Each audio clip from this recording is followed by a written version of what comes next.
episode 4 of Wrap Your Lugs Round This. Thank you very much for choosing to listen to us again. Hope you've enjoyed our previous 3 podcasts so far, and I hope you're going to enjoy this one too. In this podcast, we're going to be talking about theatre. Now, we're going to be talking about some of the top theatre that's going on in the northeast, where I'm from. Some of the top theatre going on in the rest of the country, in London, on tour and the likes. But also the Edinburgh Fringe Festival, which is creeping up once again. So I'm going to be talking about some shows that are on there. I'm going to also give you my top 5 tips of the week for the Edinburgh Fringe. So that's what this is all going to be about. So hope you enjoy it and wrap your lugs around this.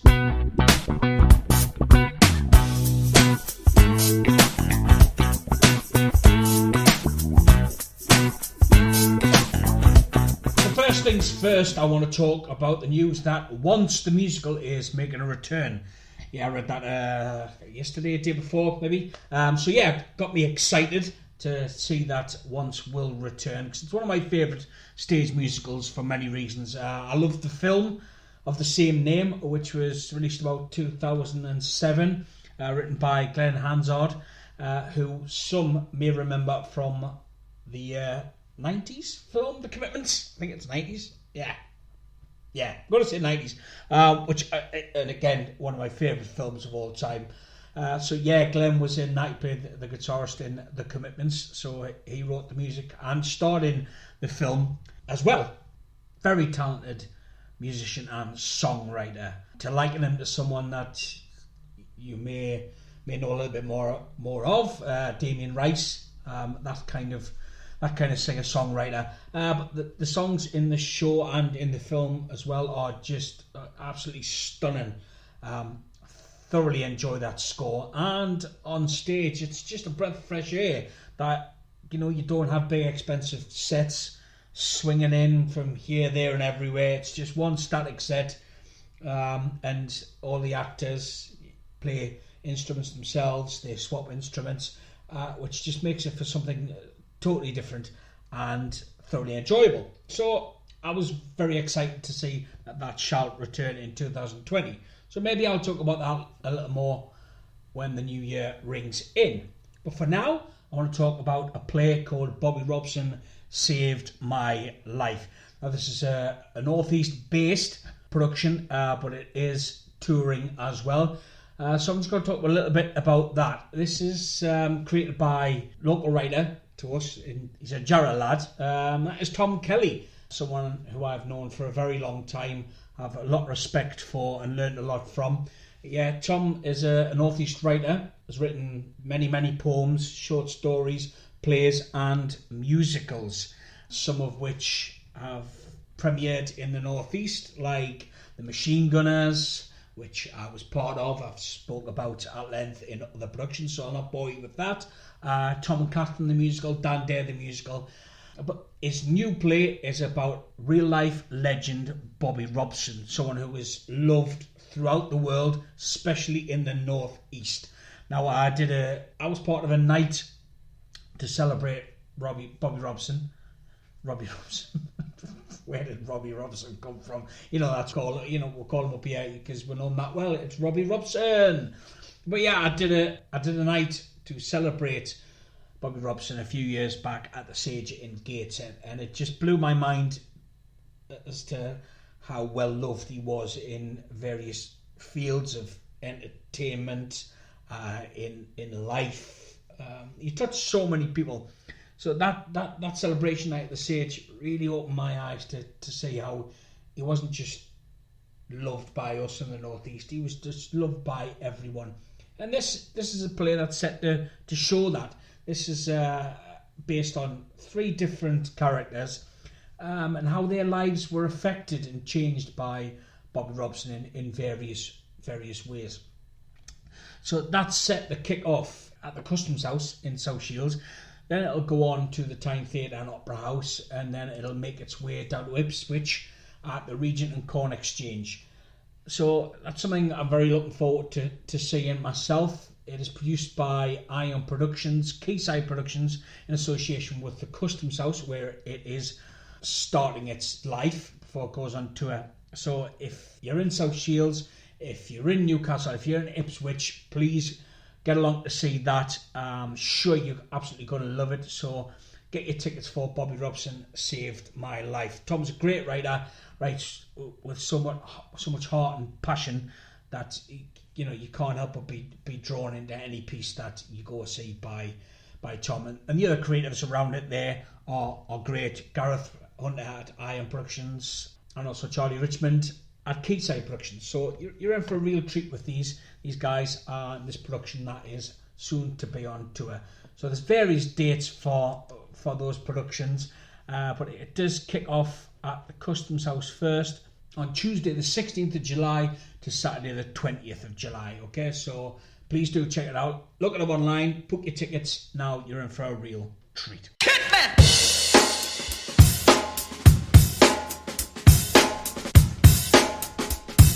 Now, further down the country in Old London town, there is a show that will open next month, and that is called The View Upstairs.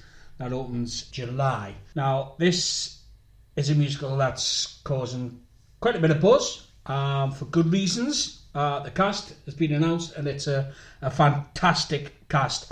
And also, it's a story that needs to be heard and needs to be seen as well. Now, many musicals out there are uplifting, which is great. It's what we all love. We all like to be picked up when we're down. But also, I think it's nice that musicals, send out a message, have a story that really needs to be heard and doesn't necessarily have to be sugar-coated, and it's not all rainbows and butterflies. But speaking of rainbows, it is also a celebration of the LGBTQ community.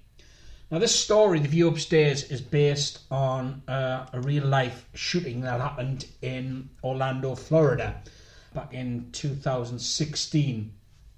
In Pulse nightclub in Orlando, a mass shooting occurred where 49 people were killed and around 50 plus were injured, wounded in that shooting as well. So yeah, it's got a bit of a tragic story to this. Now, I haven't seen it before, don't know a lot about it. I know the story of the shooting, I know the story that it's based upon, but I don't know how the show actually tackles this. But I'm very much looking forward to it.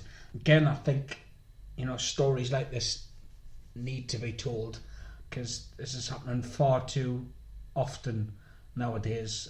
Hate is just happening far too often these days. It doesn't matter whether it is against the LGBTQ community, or whether it's against whether it's people like me who are on the chunky fluffy side. It's just, why do we need it, man? Why do we need so much hate out there? It does nobody any good. I think we all just need to smile and have some cuddles. But yeah, I'm very much looking forward to The View Upstairs. Like I say, the cast has been announced, and it's a tremendous cast. You've got the likes of Victoria Hamilton Barrett in there. You've got Declan Bennett. You've got John Partridge. You've got Tyrone Huntley.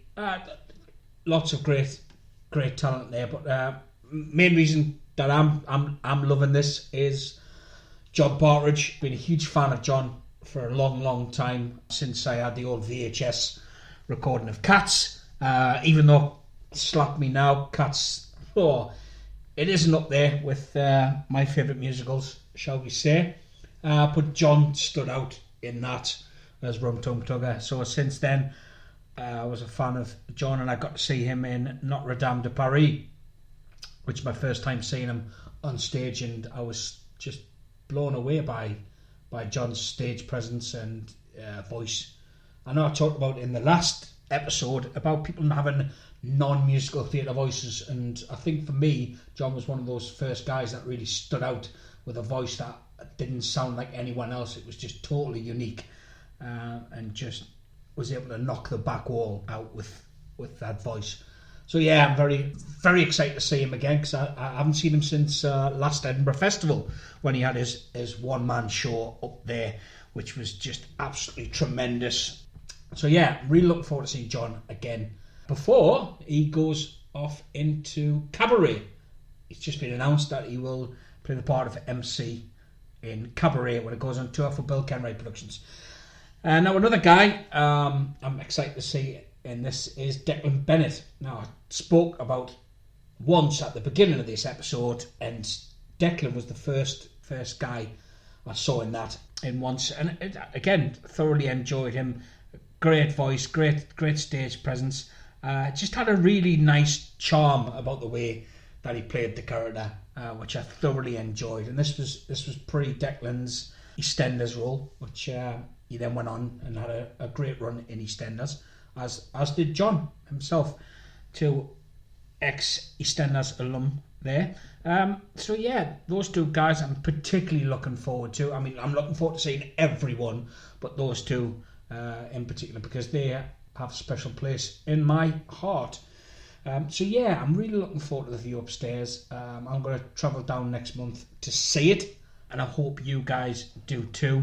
The music is by Max Vernon, who, if anyone out there is a big musical fan, you might have heard of K-pop, the musical. It's been causing a bit of buzz, which celebrates that phenomenon. And I mean phenomenon. It's huge, man. Everywhere, Korean pop. So yeah, he's well known for that, and yeah, he can write a tune, that guy. So I'm really looking forward to seeing this show, and I hope you do too. I hope you grab your tickets on at the Soho Theatre from Thursday 18th of July to 24th of August. So yeah, go on to sohotheatre.com, grab your tickets now, give it the View Upstairs a follow on Twitter as well. I know the guys are on there Twitter, so yeah, get yourself along to the View Upstairs. Before you do, how about I tell you what really bugs me?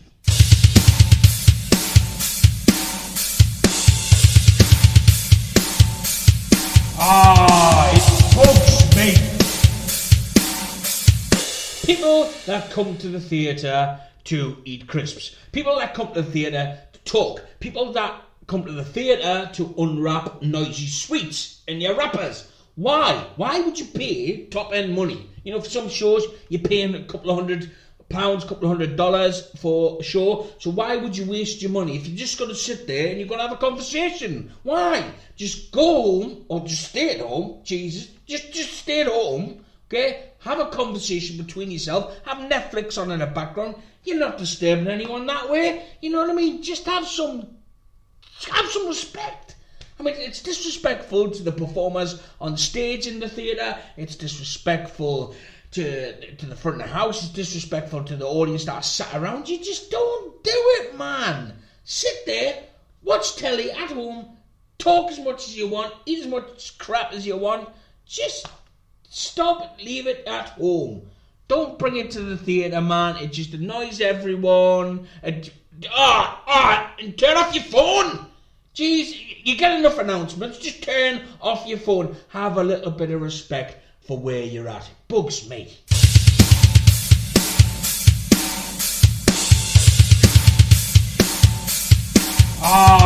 It bugs me.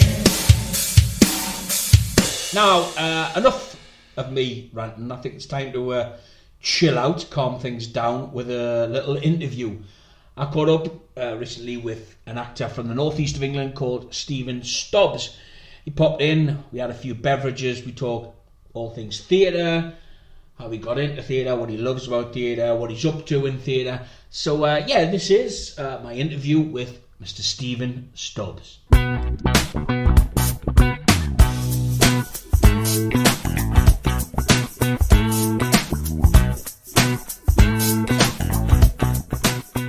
Well, here I am, sitting and chilling with Mr. Steven Stobbs, who I must say has been given the comfy chair in this situation. He's sitting rather comfy while I'm sitting on a plastic chair.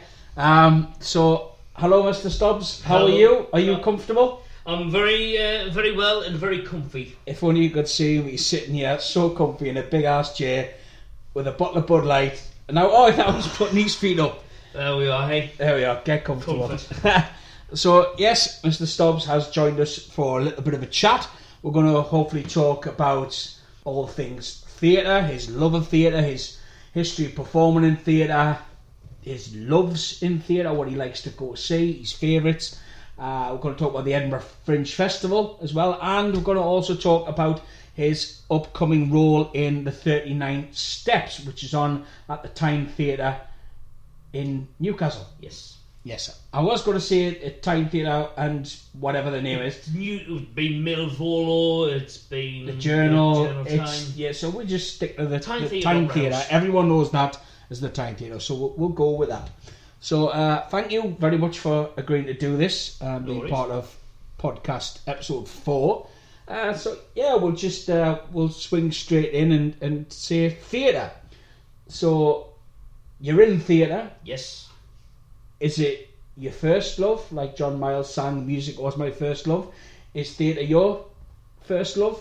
Probably, yeah. It's been one of the true constants in my life, from sort of doing drama and theatre and stuff at school, all the way through sort of college and uni, dipping in and out of it professionally. Even when I've worked a normal sort of 9-to-5 job, I've always... You've just missed Stephen doing what most people do when they say that normal job. They do the air quotes with their fingers. Normal job.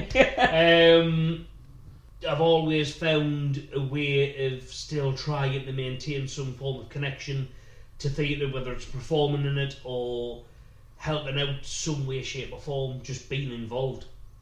Yeah. Really. It's always been a passion and it'll always continue to be. Yeah.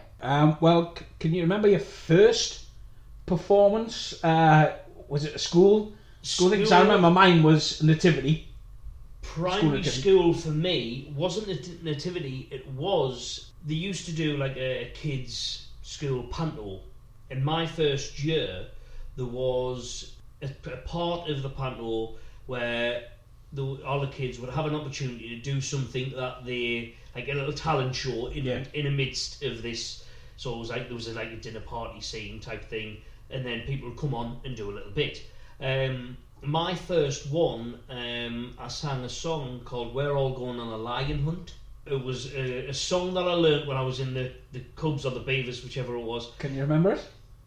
You stick your tongue down the front of your teeth and in between your lip. Yeah. And we're all going on a lion hunt. We're not scared. We've got guns and bullets too. And it's awful. So I wish we had a camera. I wish we were doing a film version of this, because Stephen's face was an absolute picture doing that. So you would do that, and you had a mountain. So you can't go under it, you can't go through it, got to go over it. And you would do these actions as though you were climbing over this mountain. And I had this little wooden gun thing, and that was my first glimpse at stardom. At about 7-8 years old.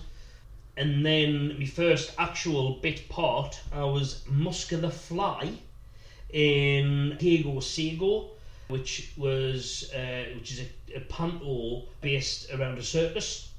And I was the evil fly. And for years, one of the lads I went to school with, his dad, to this day, I seen him, must have been 3 or 4 months ago, was like, "It's the Fly!"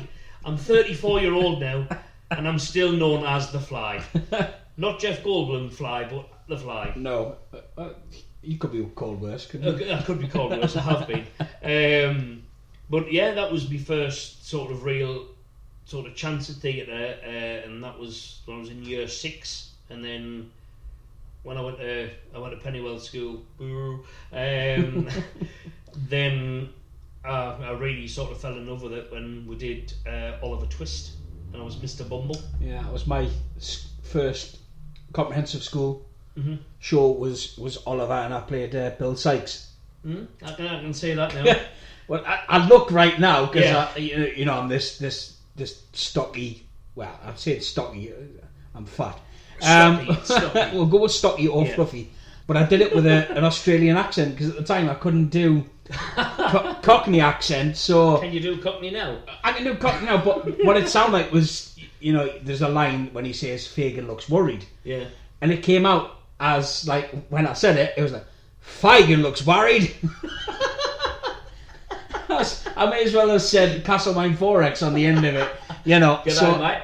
Yeah, Good on, Fagin, how you doing, mate? But that's what it was like. It was just like this weird Australian fella just turned up in London.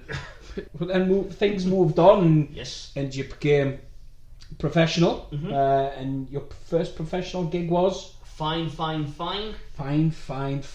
At the Gala Theatre in Durham, wrote by the great late Denise Robinson. Yeah. People may remember from This Morning. Yeah, TV's Agony Aunt. Yeah. She wrote that. It was on at the Customs House as well, and then it went to. They redid it at the Gala Theatre in Durham. Yes, because I auditioned for the Gala one. Yes, I'd seen it. It's the Customs House, and I auditioned for that one. Who was the character? Was it Link? I can't remember now. But I ended up couldn't do it because I ended up doing the Fringe. I was doing Dangle in the Dust.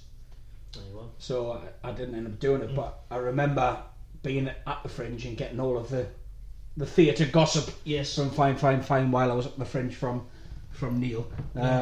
So yeah, that was my first break into professional theatre, and it was great sort of working with Neil Armstrong. Not the astronaut. No. We must say. Different one. Known from the Mars Bar advert. And the World Cup Mars Bar advert, or even longer than that, if there's anyone close to my age, around 40, you might remember the certain alcohol advert of the 80s, Gadoon, I am Doon. So again, people still come up to Neil and they say that, and they bump into him in the pub, and that's what he gets, and that's from that's early 80s, that advert, and he still gets that. But yeah, that's that Neil Armstrong. So worked with him and James Baxter, who's doing quite well and still open all hours. Damon Britton, he was in that as well. Young, very young, all of you. Quite young. Well, I think I was 18, 20. No, I was 20. I was 20 at the time. 2005. Yeah, Baxter must have been 15. So Fine was a musical. Is that where your love lies in theatre? Are you more a musical fan? I wasn't always a musical fan. When I was at school, we did a trip to London, and we went to see Les Mis. And I was only about 13 or 14 at the time. Never really done musicals or really sort of seen many. I wasn't that big a fan. I couldn't sing at the time, so it was wasn't anything I was really interested in. And I fell asleep through Les Mis. I thought it was boring. It was like, they're just singing. There's no acting. They're just singing.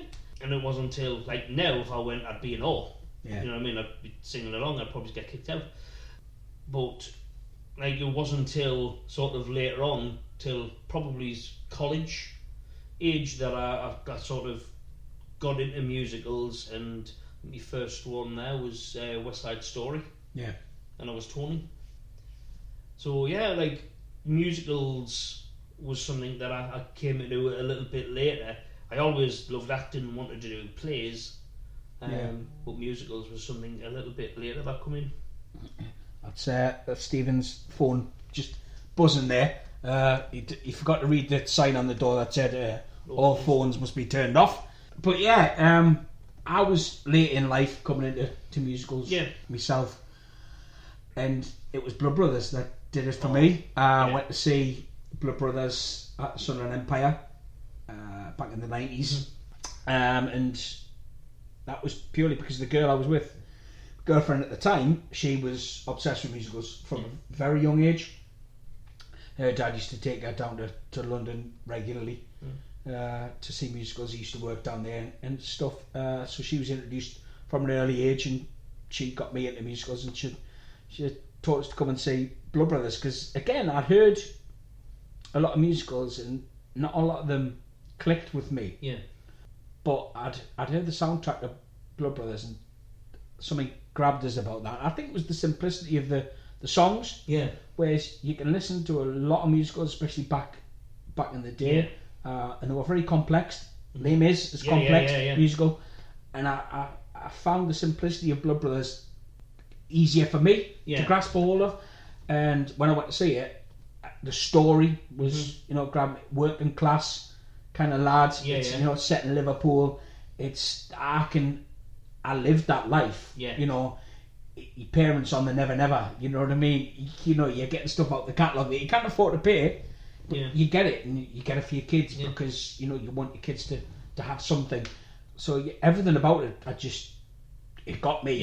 It was people I knew. It was areas that I knew. That working class families on an estate, rough estate. Instantly clicked with that. The songs again, I love the simplicity of it, and I thought the comedy was great. It was great humour. It's like the kids growing up and becoming the adults and stuff like that, and and that was it. It was seeing these grown up actors being kids, getting to be silly. Was great, and like I say, the scores just it's phenomenal. And tell me it's not true. Is there a better? The show lifter at the end, like everybody in that cast is singing their heart out.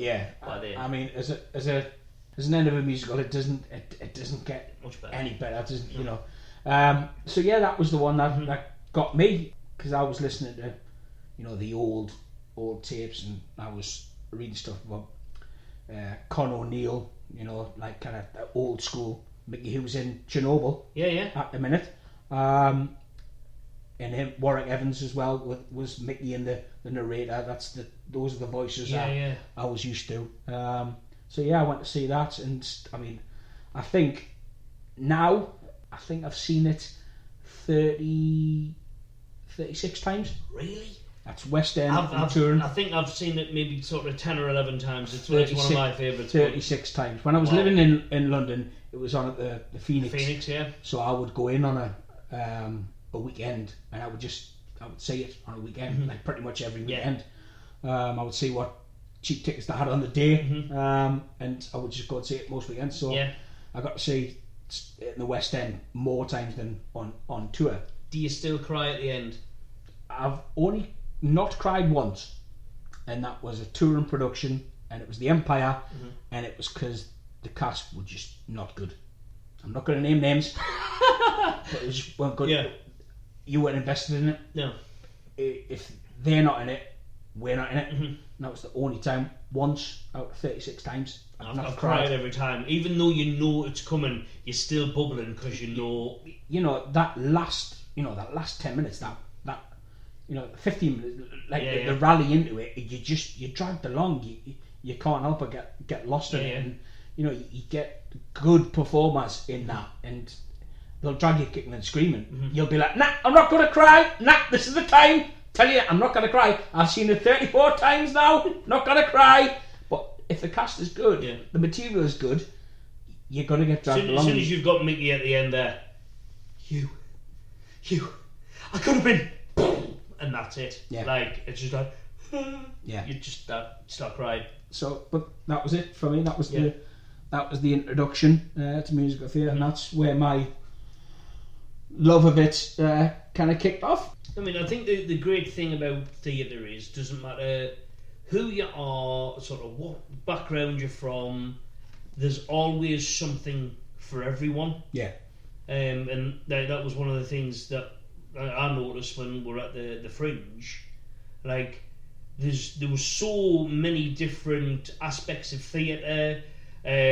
Some were quite commonplace and sort of more mainstream. Others were sort of a little sort of out of the box.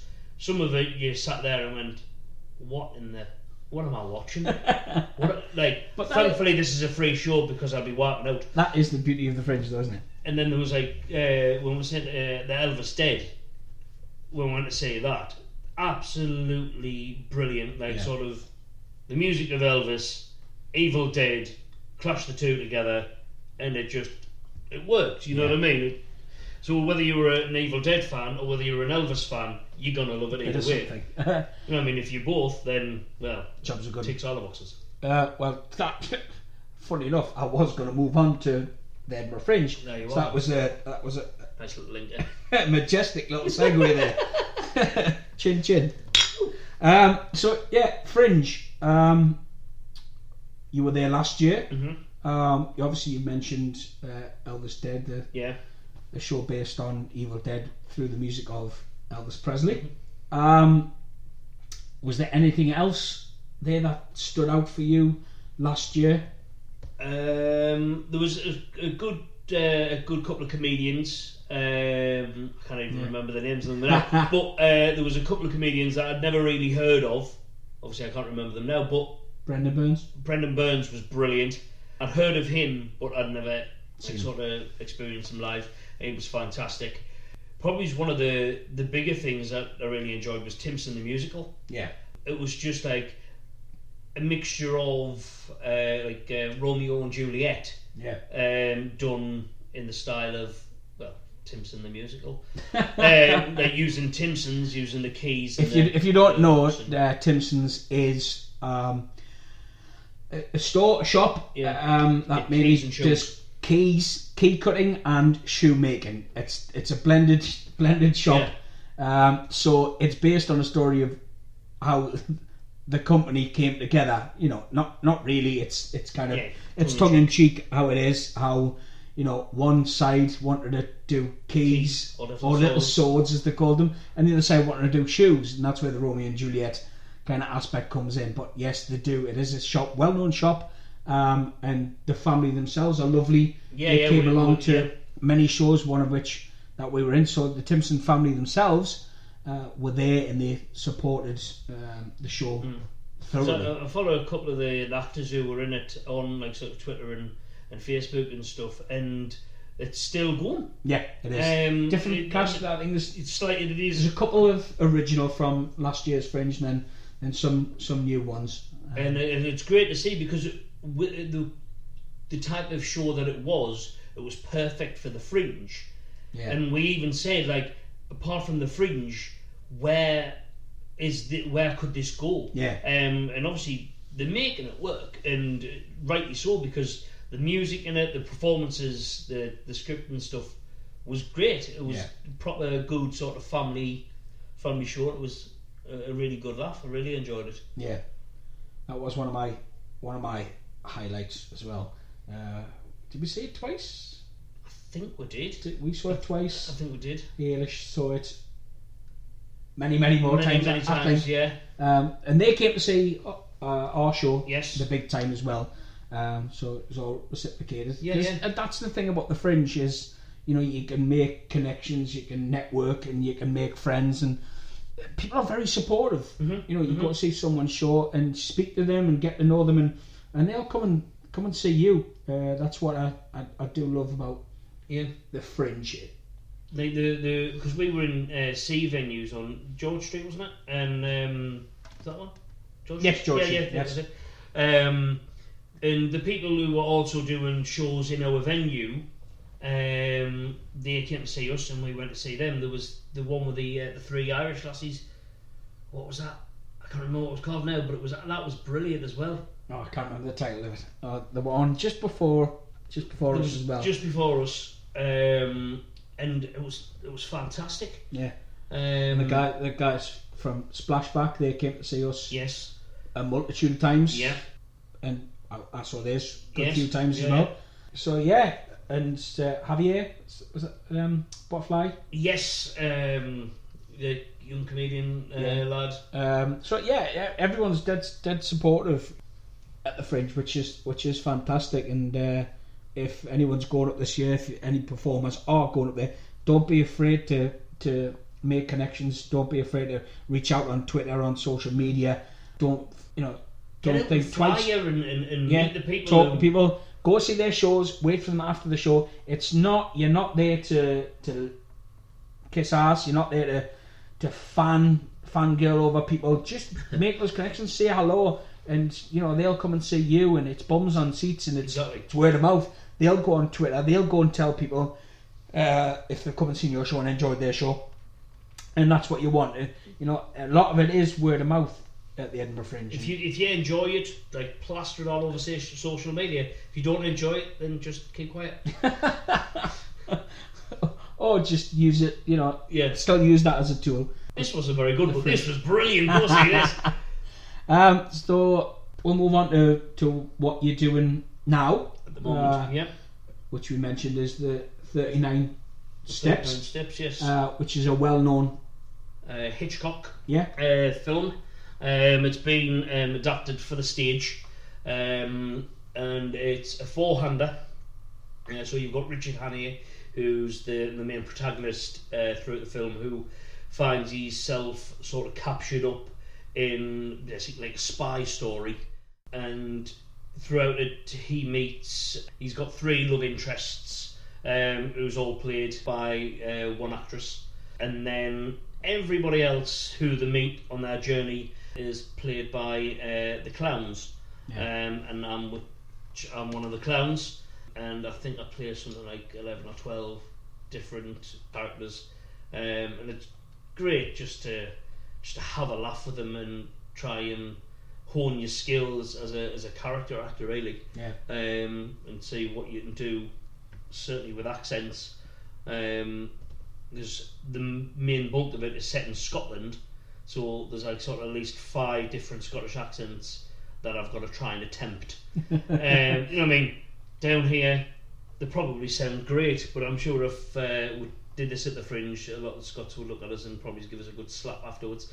Maybe it's not the Edinburgh Scots, because they're not really Scots. I think that's most Scottish people. I've been to Glasgow, and I've met a lot of Glasgow people, and we talk about going to the Fringe a lot and working at the Fringe, and they're like, oh, they're not really Scottish. No. You know what I mean? They're transatlantic.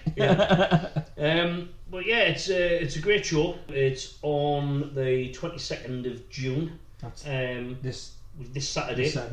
And that's on the Journal Time Theatre and Opera House. It's not the Journal anymore. It's just the Time Theatre and Opera House.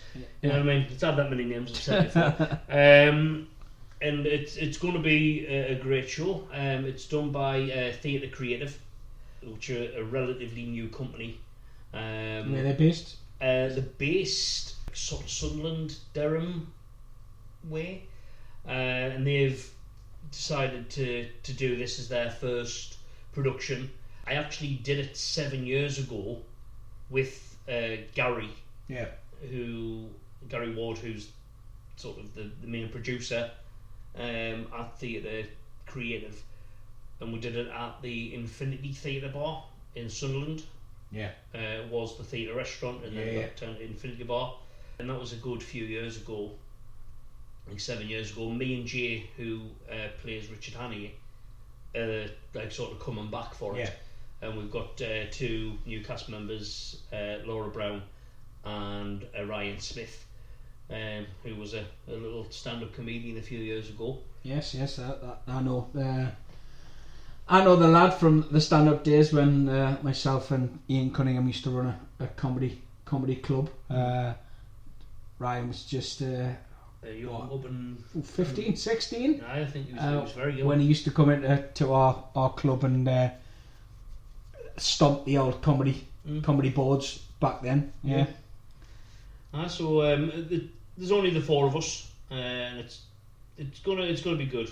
So if you can get along and see it, I think the tickets are £18 from the box office. From the box office. And if you have 10 or more of you can get you get your 10 tickets, but you get 1 free. So 9. There's only you have to pay for 9. Something like that. Buy 9, get 1 free. Buy 9, get 1 free. That would the have been the simplest way easiest. of saying that, isn't it? That would have been the buy easiest 9, way. get 1 free. Buy 9, get 1 free. There we go. Instead of buy 10, we'll work backwards on that. Well, thank you very much, no worries at all. Mr. Stobbs. Thank you for talking all things theatre, and good luck with 39 Steps. Yes. I sadly can't be there because it's my wedding reception, but I hope plenty of other people can get along to see Stephen and the rest of the fabulous cast from Theatre Creative. Yes. And I'm sure they'll do a fantastic job. So, yeah, get yourself some tickets and go and see that if you're up for a laugh. So, thank you very much, Mr. Stobbs. Thank you very much. Chin chin. Chin chin. We've got 2 of them. Yeah, so we're going to finish off these drinks. So, that was Mr. Steven Stobbs.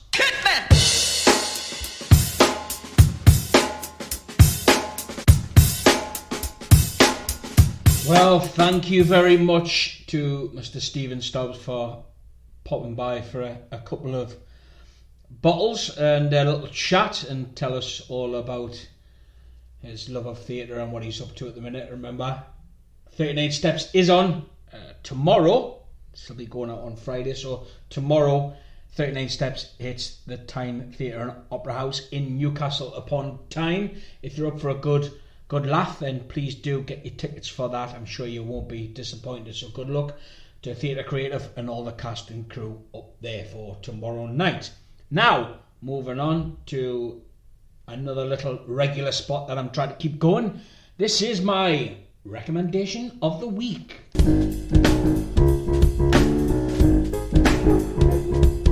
Recommendation of the week. So, this week, my recommendation is a little bit of music and a singer who I thoroughly adore. Her name is Emma Linders, and she has just released an album called As We Grow Older. Now, I first saw Emma last year at the Fringe. She was part of John Partridge's, I would say, one-man show. It was classed as a one-man show, but, you know, Emma was there, and she was just as important as John. She was an absolute star in that show as well. They were both absolutely fantastic. Thoroughly loved that show. But yeah, that was my discovery of Emma, and what a voice she's got. I mean, you know, she leaves you breathless. Wonderful performer. She's got such presence on stage. She's got a smile that just lights up a room. You can't help but just fall in love with her as a person, as a vocalist. And so yeah, she's released this album, As We Grow Older, and on that album it does feature John Partridge in a song, With You I'm Born Again, and also there is a guest vocalist called Alice Fearn, which is another West End star who I really admire. She's well known for the musical Wicked. So yeah, please do check out Emma's album, As We Grow Older, and if you like that album, then please do check her out live, because you won't be disappointed. And I know she's got a show coming up in July 15th and 19th, the Big Smoke Festival, London. So if you want to catch her live, get your tickets at www.live@zedel.com, zedel.com. So that's www.live@zedel.com, or by telephone on 020 7734 4888. So please do check out Emma Linders. She is my recommendation of the week.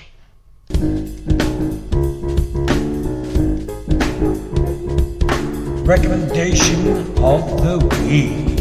Now, to finish off this episode of the podcast, we're going to return to the Edinburgh Fringe Festival. I'm going to give you some little shout outs, recommendations here, and also I'm going to give you my top 5 picks of the week for you to get booking, get yourself online, book those tickets, have a look through the Fringe, find them, put you in the diary, and make sure you don't miss my top 5. But first things first, a couple of little shout outs. There is a company called the Scottish Falsetto Socks. They're a puppet theatre, Scottish Falsetto Sock Puppet Theatre, that have been at the festival quite a few years now. I've seen them up there quite a few times in the years that I've been going, so they're becoming a mainstay at the Fringe Festival.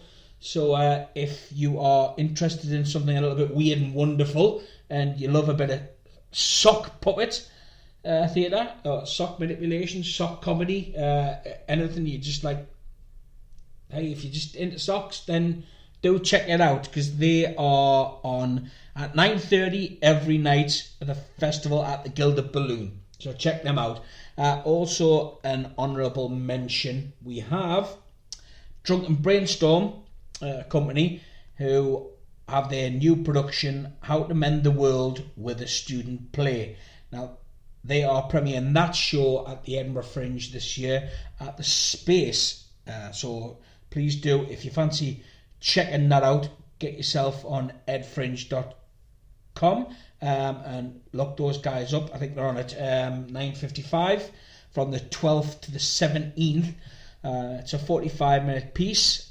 So get along, see if you fancy seeing something new that's premiering out there. So yeah, Drunken Brainstorm, and that is How to Mend the World with a Student Play. Now to my top 5 picks of the Fringe. I'm going to start off with a guy who is becoming a bit of a legend at the Fringe Festival. He's kind of I don't want to say taking the mantle away from, but he's certainly becoming a kind of well-known performer and creative that you can speak about in the same breath, like Pip Hutton. Now, Pip Hutton is a very well-known performer at the Fringe. Spent a lot of time there, bringing new shows, bringing back shows that are successful. He knows the festival inside out. Now, this guy, David William Bryan, is doing exactly the same. You know, he's taking shows to the Fringe that are selling out. They're getting bums on seats. Tickets are selling. The reviews that are coming in are absolute stormers. So this is a guy that knows exactly what he's doing up at the Fringe. And if you want to know how to sell a show at the Fringe, you know, look him up, give him a knock, you know, ask him how it's done, because he knows. So he's bringing back his In Loyal Company, which was the show that he stormed the festival with last year. He's bringing that back, but he's also got Fragility of Man, which he's bringing up this year. This is his new show, so he's doing a double header. That's In Loyal Company and Fragility of Man, both at the Pleasance Dome this year, and they are running from the 31st of July to the 26th of August. Fragility of Man is on at 4:45 and In Loyal Company is 1:10. So yeah, you can't miss this guy, honestly. Heck of a performer. He gives everything. He gives 110% everything that he does, and you don't want to miss out. So get booking early. I know some shows are selling out because this guy's that good. So please get in there quick as you can. Yeah, you won't be disappointed. So yeah, that's In Loyal Company and Fragility of Man. My first two. Now I'm going to move on to comedy, because it wouldn't be a Fringe if you didn't go see some stand-up comedy. And these two are absolutely top rank. They are top of their game. And these guys are Tom Stade and Reggie D. Hunter. Now, I've seen these both many, many times at the Fringe, and you are always guaranteed a knockout performance from both. Now, Tom is one of my absolute faves out there. Easy top 5 stand-up comedians out there working at the minute. I have introduced many people to Tom who have never seen Tom before, and every single time I've taken someone new to Tom Stade, they come away huge fans. So if you haven't seen this guy, you will come away a huge fan. If you've seen him before, then you know not to miss him, because, you know, it wouldn't be a Fringe festival if we didn't have Tom Stade. So please do take that into consideration and get your tickets now. He's on at the Gilded Balloon. He's on at 9 o'clock. I think he's on for the entire run. So please do get yourself along to see Tom Stade. And Reggie D. Hunter as well. You know, you can't go wrong with Reggie. This guy, I mean, he's like a lovable giant. You know, you look at him and think, man, he would tear you apart, but he's just so lovable, and his style of stand-up is, I find it very warm and intelligent. Yeah, I just love the guy. Again, never have I seen Reggie put in a bad show, so this one I'm sure is going to be top notch. It's going to be top notch. So get yourself along to see Reggie. He's on Pleasance Courtyard. He'll be on at 9:40, and he's on pretty much for the whole run. He's got a few days off. Hey, come on, the guy's allowed a few days off. So get yourself some tickets for that. Pleasance Courtyard at 9:40. Reg D. Hunter, Full Throttled Adventures of Reggie D. Hunter. That's his new show. So get yourselves along to see those two. Now, my final pick of the Fringe. for this top 5. This is something a little bit different. We've got, we've had 2 one-man shows there, dramatic pieces. We've had 2 bits of stand-up there, and this one is more physical theatre, and this is by Contingency Theatre. Now, they have a new show at the festival. This is called George. It's described as a heart-racing physical theatre satire about tunnel vision, career-hungry millennials. And this is on at the Jack Dome, Pleasance, at 1:30. I watched their trailer. Their trailer is online on YouTube, so you can check it out. It looks tremendous. I'm a big fan of contemporary dance, physical theatre that tells a story. Sometimes you don't need words. I think if you are a great storyteller in any genre, if you can tell a story without words, then you're on to a winner. So I think this is the one to check out, because I think the stuff that they're doing with their bodies, their physicality, is worth checking out. So please do check out George at this year's festival as well. So that's my top 5. You've got In Loyal Company, you've got Fragility of Men, you've got George, you've got Reggie D. Hunter, and you've got Tom Stade. That's my top 5 Fringe picks of the week. We had a couple of honourable mentions there as well. So please do get booking for the Fringe, because it's creeping up on me, folks. It'll be here before you know it, for you to all enjoy. So, hey, that's it from me, Monkey Boy Miller, and I hope you've enjoyed wrapping your lugs round this. So till next time, on our next podcast, I bid you a fond farewell. Monkey Boy Miller out.